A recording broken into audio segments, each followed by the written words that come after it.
Welcome back to Student Hub Live. We're now going to look at teaching and education alternatives. And I am joined by Ben Oakley, and later we'll be joined hopefully by Leigh Fowkes. Ben is a professor in sports performance education and is the creator of a new FutureLearn MOOC, Becoming a Teacher. So, Ben, you're a super guest to have on the show. Thank you so much for joining me today. Do you want to start maybe by telling our viewers a little bit about why you're interested in education and a bit about your background in this area? Well, I'm interested in teaching because at the age of 19, I made the decision to do a degree called a B.Ed, which is a 4-year teaching degree. So I've always been interested in helping people improve. I was teaching water sports at the time, and I love how people would, you get real satisfaction from people making progress. So I didn't actually go into teaching because I got a very good opportunity to go around the world coaching windsurfing as a job. But I've always had that link with education, and I came back into universities, and I'm now doing this job, which is effectively a form of teaching, writing for the OU to convey material to a very diverse audience. So, and my mum's a teacher as well, so it's a bit in the family, and it's only when you look back through the rear view mirror that you start realizing it's been a big part of your life. Yeah, no, absolutely. I mean, there's a huge interest in teaching right now, especially in the light of this pandemic. Although I have come to realise that I'm much more suited to being a lecturer than a teacher because my homeschooling has had very questionable success rates. But it is something that people are really interested in right now, isn't it? It is. There's one charity that they've been inundated. It's called Teach Now for mature teachers, and they've had 70% more applicants in the last few months because of the situation we're in. And even on the MOOC, on the which we'll talk about in a moment, there's a discussion thread, and you can see there's about 1 in 10 or 1 in 15 posts are saying, "Well, I've been teaching my children," and there's a genuine surge of people who are exploring the possibility. Yeah. No, absolutely. Well, it's put me right off the whole thing, but as you say, there are many people who are very interested in it. And Leigh, can I introduce you to our audience? You are one of our careers and employability consultants here at the OU. Now, you also have an interesting story, and tell us about your experience teaching. Graduated from university back in seems a long time ago, but back in 2001.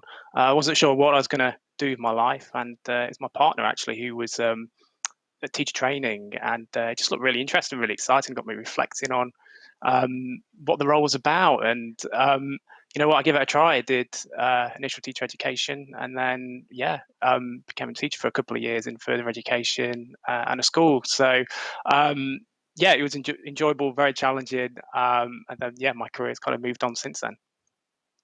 So, not a very good advert for teaching if both of you have done this and then moved on to different fields, is it? I Ben. beg to differ, actually.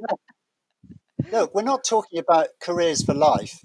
The world's moved on since then, hasn't it? So people do something for a while, then they use those skills and transfer it to something else. And both Leigh and I are both still teaching in different forms. So it's about a lot of people go into teaching and then they just branch it and take it one way or another. You don't see many people being retired teachers at the age of 65 because many people do different things before then. So I'm trying to argue that it's a bit different. The world's different now, I think. No, absolutely. Leigh, how do you see it? Do you see yourself as moved on from teaching, or is it something that you still see as part of what you're doing? I think the latter. I think something that I'm still doing now. So, in my role as a careers consultant, we have education as part of what we offer. We operate obviously at a distance, but we have group sessions that we undertake with webinars and group forums. So it's that dreaded P word, that the pedagogy that occurs is still there. So I still rely, even though it's all these years later, some of the things that I learned, the techniques have developed over time, but I still rely on a lot of the things that I did learn actually, and just that act of being in front of somebody and thinking about how we're going to learn together. and how we're going to create that learning and how we're going to assess it, what we're trying to achieve, those things are still the same. So I think it was probably one of the most valuable bits of training and work experience that I've had, and it still feels like I'm connected in education. Just the context is different, the setting's different, and I think that's the great thing about education. It doesn't all have to be in a classroom, in a formal classroom, especially now. I mean, this show is kind of evident of that, isn't it? So it's very, very versatile, I guess, in terms of qualification and things you can do from it. And as you say, we tend not to just have one career these days. We're often sort of merging and developing our careers. We've asked people at home what being a teacher means to them. So fill in our word cloud and do let us know what being a teacher means to you. But I do need to ask then, if students are considering a career in teaching, what do you think they should go and do now? I think they've Leigh? got to I think they've got to give it some breathing space, so some thinking space. And one of the most important things, well, two most important things you can do for your career really is give it space, give it time to breathe, and actually think about, well, okay, what does this mean for me? Um, why am I interested in this idea? Where does it come from? How motivated, excited do I feel by it? And actually go and start researching. So the same skills that you apply, the same skills that OU students will apply in their assignments, for example, work really well for careers. So they need to go and start to do some research. A really good place to start is the OU website, careers pages. So every year we produce a teaching guide for all the different nations across the UK. So it's 5 of those guides, and they really give you an insight into what the entry requirements are. Um, They'll tell you the different routes because it's quite complex across the different nations. They'll tell you how to go about work experience. There's frequently asked questions in there that many OU students ask that we've got covered in there as well. So research and talking to people and getting work experience are all like crucial elements to start building that picture up in terms of, okay, is this what's teaching about? How do I feel about it once I know a little bit more? And those really that research is the fundamental starting point for everybody really. No, absolutely. I like any career. I think it's so important that you give it some space and have time to reflect and think, what does this job actually involve doing on a practical and behavioural basis, as opposed to just the idea that can often seem like a really good thing. Like criminology is another area, for example. It's important to find out what the day-to-day workings of such a career might be. But it is a very, very popular one because 28% of OU students who had graduated 4 years ago are working in education, and teacher is one of the top listed jobs overall in terms of what we know about our graduates. So it is something that often people with degrees then go on to do. Yeah, I'll take absolutely. that. Oh, I'll Ben? carry on. Sorry. Yeah. You were talking about, what is the nature and essence of teaching, and why is it so popular? Well, it's popular for two main reasons. That teaching is, if you boil it down to what it's about, if you think about teachers that really influenced you from your childhood, it's about relationships. So how good at you are forming learning relationships with young people typically, or adults. And if you think to your teacher that you maybe admired, there was something about the relationship you had with them, and I would argue that's partly why it's so satisfying. And the second thing, and we started doing it here, we're starting to tell stories. You're telling a story about something to convey an idea and to hook people in and make them interested. And I think that's a really when it goes well, it's really satisfying. Clearly, there's you make mistakes when you're learning. So relationships and storytelling. Now that sounds a bit trite, but that's sort of a big part of the job. I don't know to what extent Leigh agrees with that. Leigh. yeah, Leigh? absolutely. I think completely agree when you say about relationships, and I think that's one of the keys for me as well. It's if we think about why OU students or why lots of OU students might be interested in teaching, it's actually been really transformative for them, hasn't it? I think they've had a great experience and look at the power of education and what it can do, not just in terms of the knowledge, which I think knowledge is really important, but sometimes it's a little bit overrated. And actually, it's the how education makes you feel and the belief that you can keep learning. And actually, once you unlock that ability to learn, then careers becomes really transformative, and life becomes really transformative as well. So I think that's one of the key things is that when students have a taste of that, actually they can also see that, well, actually I could become part of that as well, and maybe that's something I could do with my career. No, absolutely. We asked people at home what being a teacher means to them. So let's see what some of the results were. Oh, so sharing and inspiring coming up here. Support, various other things that I can't actually read. So I'm going to ask Michelle. Creativity, mentoring, developing things, developing children. And Michelle, you've changed out of your top yet, so we'll talk about that later. But how many people at home are interested in teaching, and do we have any questions so far? Well, we have had a few questions. There's a lot of chat in there about teaching English as another language. There's also discussion about an older learner career changers, not just for teaching, but in general. And then we've been chatting a little bit about homeschooling. And Tricia is a trained primary school teacher in the States, but her 5-year-old son is really struggling with being in lockdown and is really wants to have his teachers and his friends around. So I guess that's a question in general is how do we think that teaching will change given that we're so many of us are dealing with virtual teaching and homeschooling? And should that put us off becoming a teacher if we're homeschooling and it's not going very well? Very good questions. What are your thoughts, Ben? Oh dear. Well, if it's putting you off, and I mean, you need patience to be a teacher. You need to be patient, and you need to believe in the positive side of people. So if it's putting you off at this stage, I think that's a pretty good sign. Um, but it's part of the challenge, isn't it? If you enjoy the challenge of trying to convey something and tell these interesting stories, I mean, keeping a 5-year-old interested is pretty difficult, I think. And in many countries, they don't even go to school until they're 7 or 8.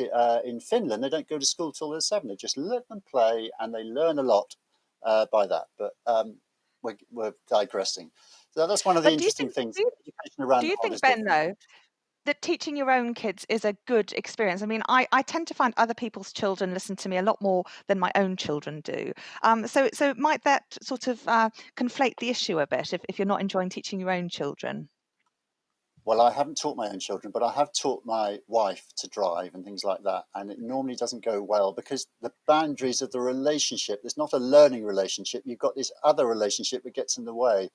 So learning relationships are different, I think. Yeah, it's a really good point, isn't it? Yeah. Leigh, did you want to add to that?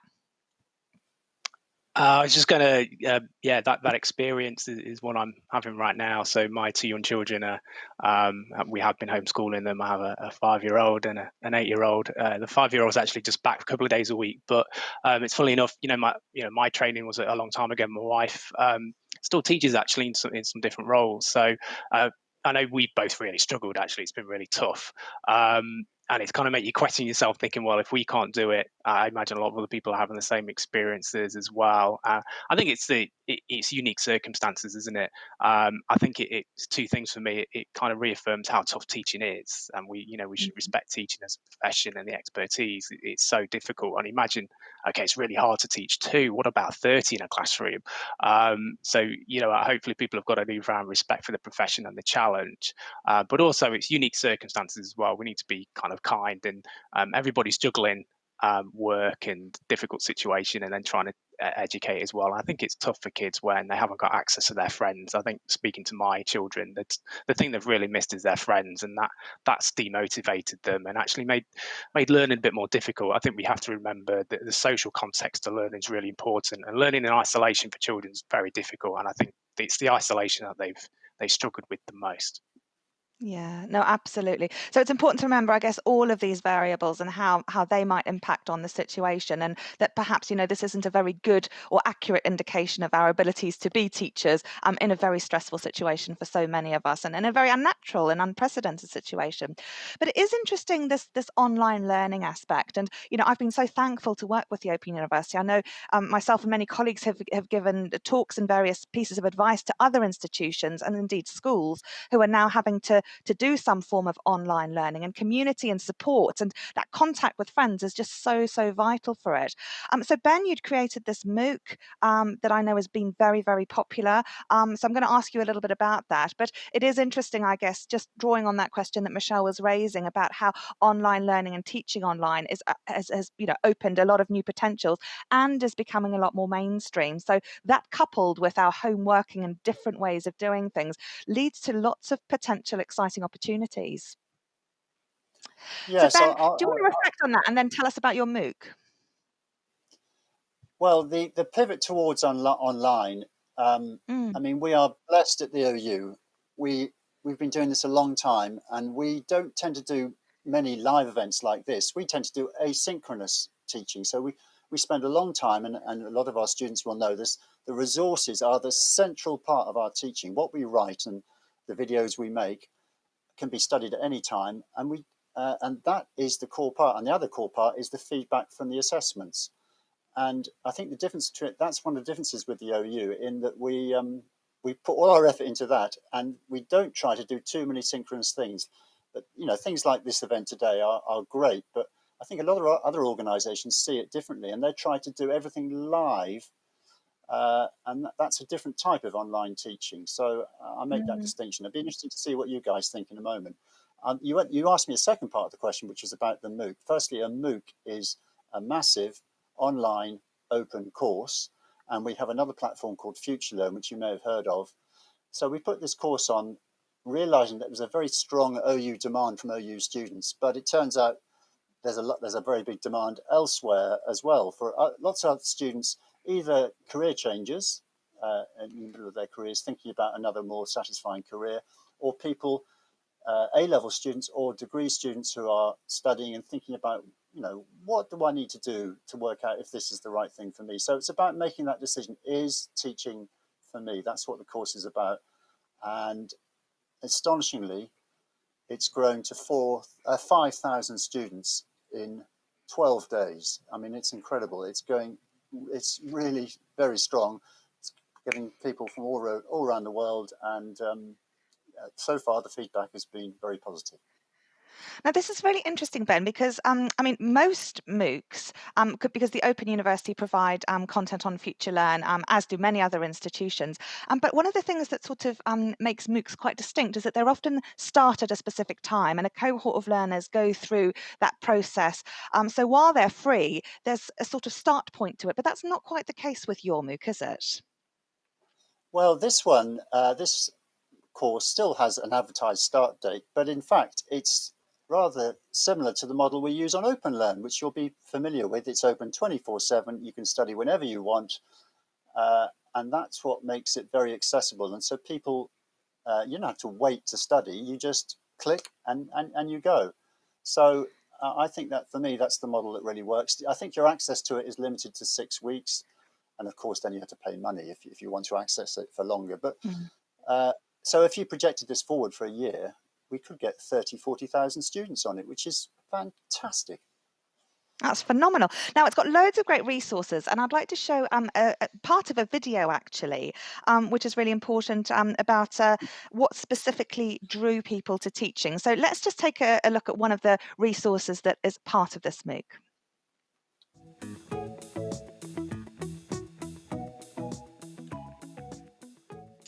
So one of the things that really appealed about teaching is that it allowed me to combine what I could see was a lot of intellectual rigor with the practicalities of working in a hands-on way with people in a classroom. So I think that was really appealing to me. For me, it was I was teaching a lot of water sports, and I could see you can see people improve in front of you. Within half an hour, they're doing something different, and the satisfaction of seeing those improvements, that was the real thing that motivated me to get into teaching. I think I really like the idea of being able to help people to make a real difference to their life. I'd always worked in adult education, and typically people come into an adult education institute and it's a change of direction for them. And it really appealed to me being part of that transformative process.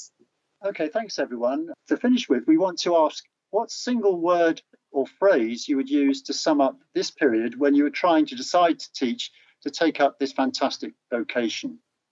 I'll take the lead, and I'd say I was conflicted and uncertain.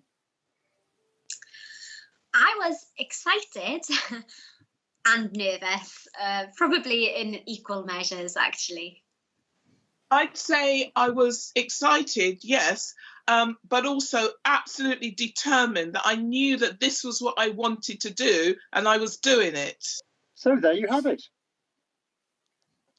Brilliant. Well, it looks like a fantastic MOOC, Ben. Is there anything else that you wanted to fill us in on? We'll put the link to it in the chat, which Michelle will do for us.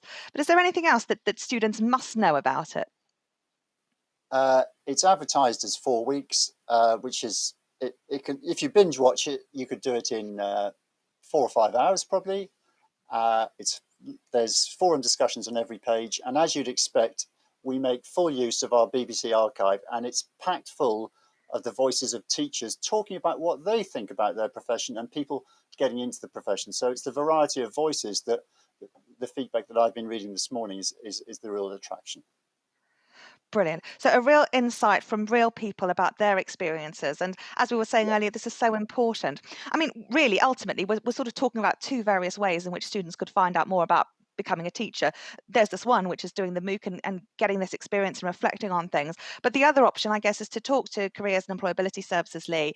How might your department then help with some of these questions about becoming a teacher? Yeah, we do get a lot of questions around teaching. I think the important thing, we get people asking questions at very different stages. So we might have people who've had quite a lot of experience in the classroom, maybe not as a teacher, but an assistant or a support sort of role, and other people where it's a very novel idea, it's a very new idea for them. So the first thing we do is really just explore where they're at with things, to be honest. And normally from there, it's talking to them about the same sorts of things we might talk about in our teaching guides, really. Well, do you know what the entry requirements are? Do you understand the different routes available? People will have unique challenges to their situation. So the space to undertake experience, it could be that they need to undertake some additional qualifications to meet the entry requirements. Where do they squeeze in work experience in their life? And actually some questions around legitimate questions around teaching as well, concerns normally. So normally with any career, students will have hopes and fears, and they want to talk through those hopes and fears, really. And that's where we come in to give them their own perspective. So we don't tell them what to do.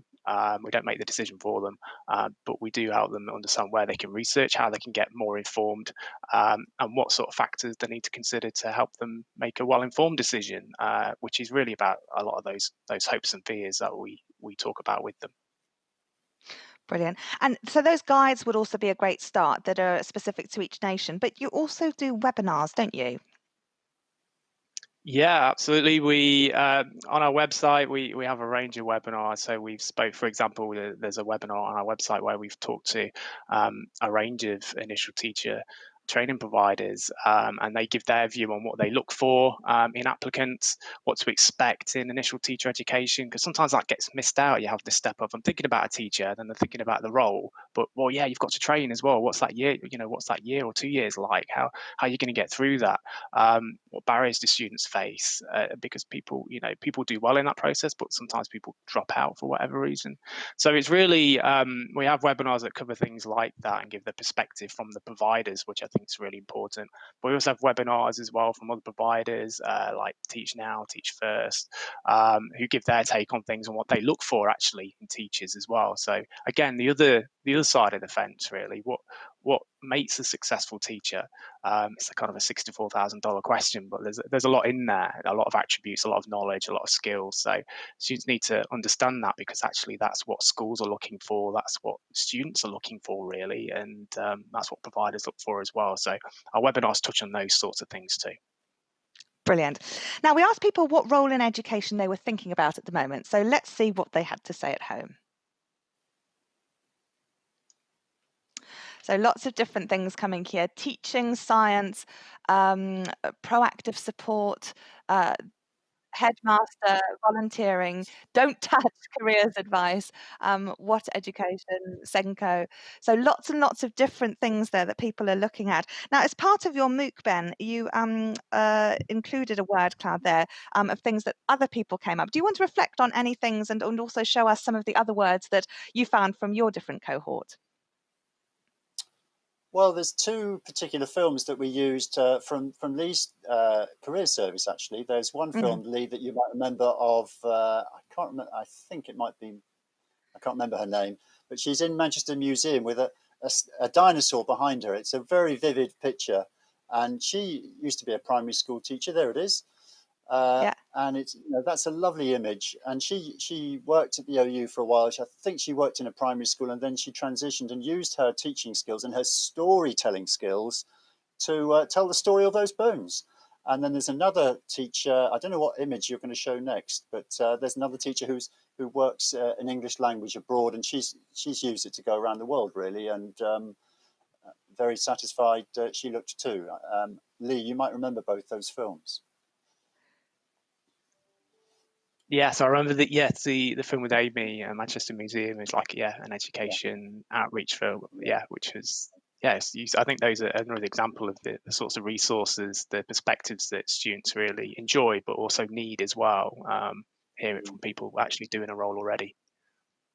Brilliant. Now, Leigh, can we finish off this session? Because as usual, we're out of time. With a bit of advice for students about what they can do if they are looking at putting themselves in this position in the next role. So, yeah. Yeah, sure. I mean, I think if, not just, I think it's important here not to say students are thinking about teaching, but also I think one of the first things to do is have a look at some other options in education as well. Because it's really wide, it's really vast. So students, there's other things available. So I think explore, if teaching is one idea, explore some ideas associated with that. So it could be different contexts, it could be health, it could be offender learning, it could be heritage, it could be arts, it could be sport, tourism. There's this wide range of contexts that education occurs in. So I think the first thing is get informed for students. Access and utilize a wide range of information out there. Start with the careers and employability services. Utilize the links that will be available from this session. Student Hub Live, there'll be links in the session guides about different videos and resources that you can access, which we've curated for you to get started. And then if you need further support, access forum. We're hosting a forum at the moment where you can ask questions about careers. It's called Careers Cafe. It's open 24/7. So students can access and drop in and ask questions there anytime. And then if they need further help, that's what we're here for. So by all means, they can have a careers consultation by email, by Skype or by telephone if they want to delve more in depth, or they've got questions that have emerged from this research that we hope that they do as well, and maybe from Ben's MOOC as well. I think my advice is take every opportunity. If you've got an idea, give it space and try things, especially when there's high quality free resources to access as well. Thank you very much, Leigh. And Ben, final thoughts from you very, very super quickly, because being a teacher is very competitive, especially with such an influx in interest. So what would your advice be? Well, I wouldn't go into it with rose-tinted glasses. There's the highs and the lows, and you've got to know about both. But if you've got the enthusiasm, you like storytelling, and you think that the school environment or learning more generally is what you want to do, then go for it. But do try and go and watch some lessons somewhere. That would be a good piece of advice if you can. Try and get into a place and watch other people at work. Brilliant. Well, that has been so informative. I'm sure there are loads of questions that we haven't had time to answer. Michelle, we'll pick up with you in our next session and see how everyone is doing at home. And but Leigh and Ben, thank you so much. That's been so, so useful. Right, we'll have a short break now, and we're going to show you a video which is thinking about teaching. And then we'll be back for our final session in this morning's programme, which is about making your study work for you. So I'll be back in just a moment.